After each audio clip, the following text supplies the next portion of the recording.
और सिख कम्युनिटीज़ के प्यारे भाइयों और बहनों, नमस्कार। क्या माँ गंगा हमसे इतनी नाराज़ है जो हमारे देहांत हुए परिजनों की अस्थियों को भी स्वीकार नहीं कर रही? या कहीं हमने ही माँ गंगा को नज़रअंदाज कर दिया है? या हमने ही अपनी पारंपरिक मान्यताओं और संस्कारों से मुंह मोड़ लिया है? हमारी सामान्य समाजी समस्याओं और ज़रूरतों में से आज फिर एक विषय को लेकर मैं आपका होस्ट मनोहर गाबा इंदुज़मैन आपकी सेवा में। प्यारे दोस्तों, हमें बहुत गर्व है अपने महंगे और रंग बिरंगी रोशनी में नहाए चमकते मंदिरों और गुरुद्वारों पर।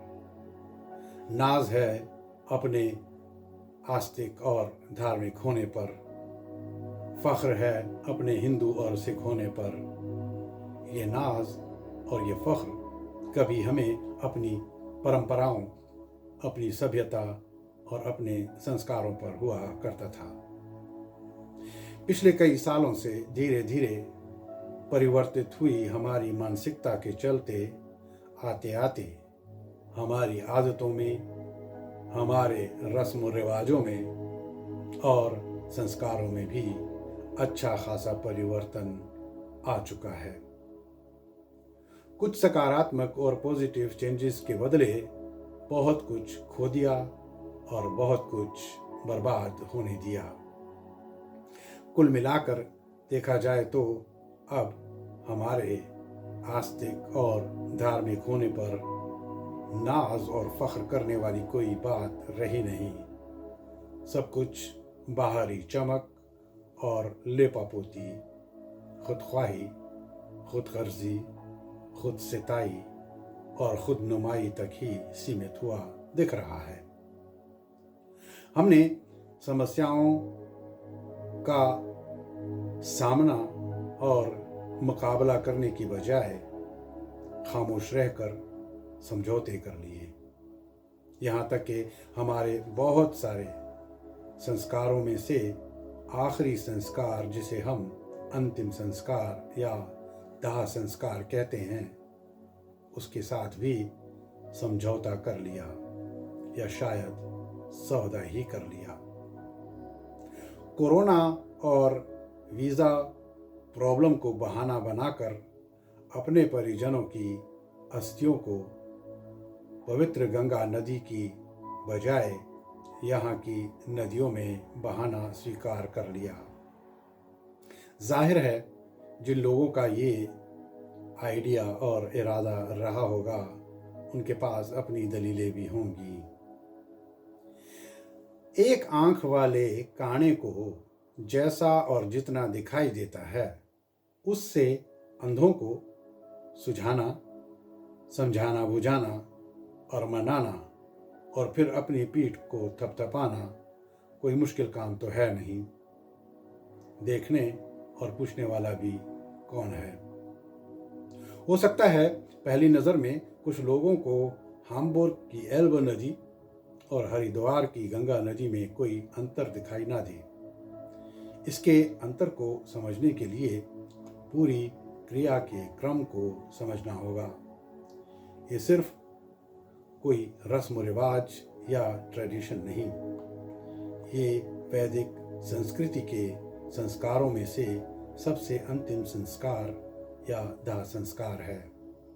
वैसे तो हिंदुस्तान में और भी बहुत सारी नदियां हैं, जैसे यमुना, सरस्वती, नर्मदा वगैरह, लेकिन अस्थियों विसर्जन करने के लिए लोग हरिद्वार, प्रयाग और काशी की तरफ ही क्यों भागते हैं? कुछ तो होगा गंगा में जिसको माँ का दर्जा दिया गया है। गंगा नदी को तीर्थों में परम तीर्थ और नदियों में पवित्रतम नदी माना जाता है। ये गोमुख से शुरू होती है और गंगा सागर में समाप्त होती है। इसको पतित पावनी और मोक्षदायिनी भी कहा जाता है। इसकी बहुत सारी कथाएं और वैज्ञानिक तथ्य भी हैं। गंगा में नहाने को पापों के धोने से जोड़ा जाता है। मरने के बाद अस्थियों को इसमें प्रवाहित करना शुभ माना जाता है। इसे स्वर्ग और मोक्ष का मार्ग भी कहा जाता है। गंगा नदी का क्या महत्व है, ये तो आप खुद भी नेट पर सर्च करके देख सकते हैं। मेरे इस वीडियो का विषय ये है कि इस परंपरागत कर्मकांड को हमने अपनी सुविधा और सहूलत के लिए बदल दिया, या बेहतर है कहूं कि बदल देने दिया गया। विजय की समस्या के समाधान को ढूंढने की बजाय, इन परिस्थितियों से लड़ने की बजाय, थोड़ा हौसला और इंतजार करने की बजाय कितनी आसानी से समझौता कर लिया और कितने खुश हैं कि हमने एक बड़ी मुश्किल का कितना आसान हल ढूंढ लिया।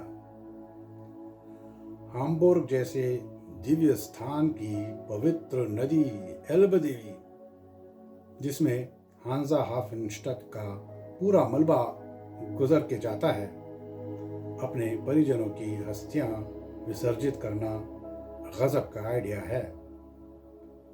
ऐसे ही नीम हकीमों की वजह से आज हमारे सनातन धर्म की ये हालत है। हालांकि इस समस्या के कई और समाधान भी थे और हैं। अपने काबुल कंधार की ही मिसाल लेते हैं। क्या वहां मृतक परिवार वाले ही हरिद्वार जाते थे? नहीं, ये जरूरी नहीं कि घर वाले ही हरिद्वार जाएं। ये काम कोई भी कर सकता है। मिसाल के तौर पर कंधार में एक खास व्यक्ति ये काम करता था।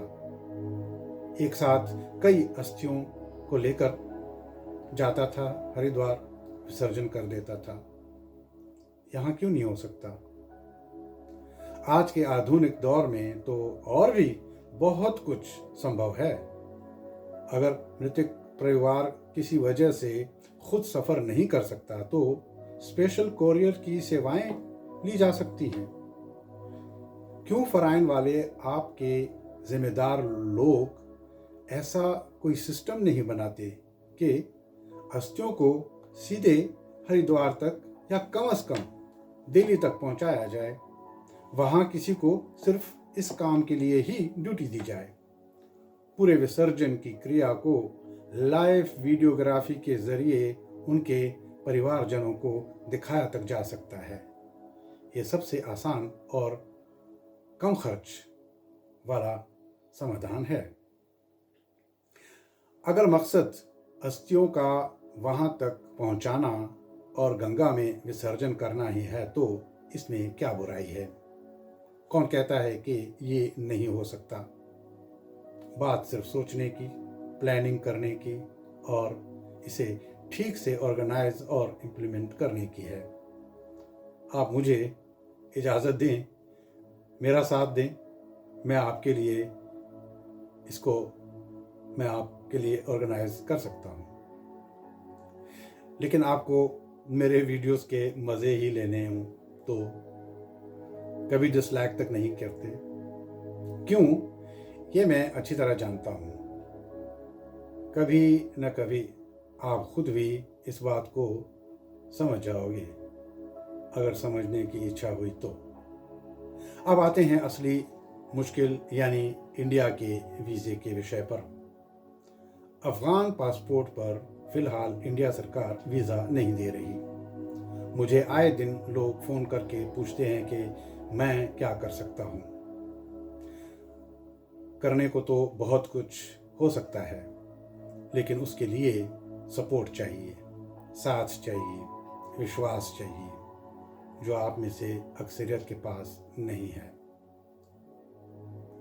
ऐसे मामलों में व्यक्तिगत रूप से अकेला इंसान कुछ कर नहीं सकता।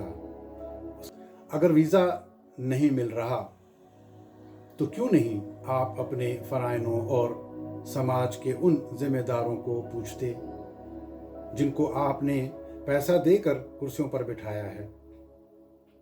ये क्यों नहीं कहते कि हमारे वीजे के लिए आप कुछ करो। क्या उन लोगों का काम सिर्फ मंदिर चलाना है? और फिर मंदिर भी वो कौन सा चलाते हैं? काम तो वॉलंटियर्स सेवादारों से ही लिया जाता है। कोई मुझे बताए कि मंदिर की चारदीवारी के अलावा आज तक कौन सा समाजी ठोस काम किया है आपके जिम्मेदारों ने। जब मेरे जैसे लोग उनके खिलाफ आवाज़ उठाते हैं तो आवाज़ में आवाज़ मिली नज़र नहीं आती, सुनाई नहीं देती। अगर वो कुछ नहीं कर सकते या नहीं करना चाहते तो आप लोग मेरा साथ क्यों नहीं देते? मेरे इस चैनल को जो सबके लिए है, सबका है, इस पर विश्वास क्यों नहीं करते? क्यों इसको सब्सक्राइब नहीं करते? क्यों लाइक नहीं करते? क्यों आगे शेयर नहीं करते? मैंने आपसे पैसे भी नहीं मांगे, आपकी राय ही तो मांगी है। क्यों कोई कमेंट लिखकर मेरी खामियों और गलतियों पर उंगली नहीं उठाता? क्यों मुझसे कोई सवाल नहीं होता? आज के बाद मैं ये अपील और रिक्वेस्ट कभी नहीं करूँगा कि आप चैनल को सब्सक्राइब करो। आपकी अपनी मर्जी, जी में आए तो करोगे ही, नहीं तो नहीं सही। शायद आज मैं आपका मेज़बान हूँ, क्या पता मैं खुद कितने दिन का मेहमान हूँ। मेरे लिए जो है आज और अभी है। हर कल के आगे आज था, हर कल के पीछे आज है, हर कल का पल बेकार है, जीना तो बस आज है। हर कल के आगे दो कल, हर कल के पीछे दो कल, आगे भी कल पीछे भी कल, जीना तो बस आज है। घुट घुट के मर चुके हर कल की आस में, कल खुल के मर जाएंगे हम, जीना तो बस आज है। कल सारे गुजारे रो रो के मनोहर ने बेसबब, आज ही जाना कि हंस हंस के जीना तो बस आज है। आपका MG इंदुस। एक पल की पलक पर है ठहरी हुई ये दुनिया, एक पल के झपकने तक हर खेल सुहाना है। संसार की हर शय का इतना ही फसाना है, एक धुंध से आना है, एक धुंध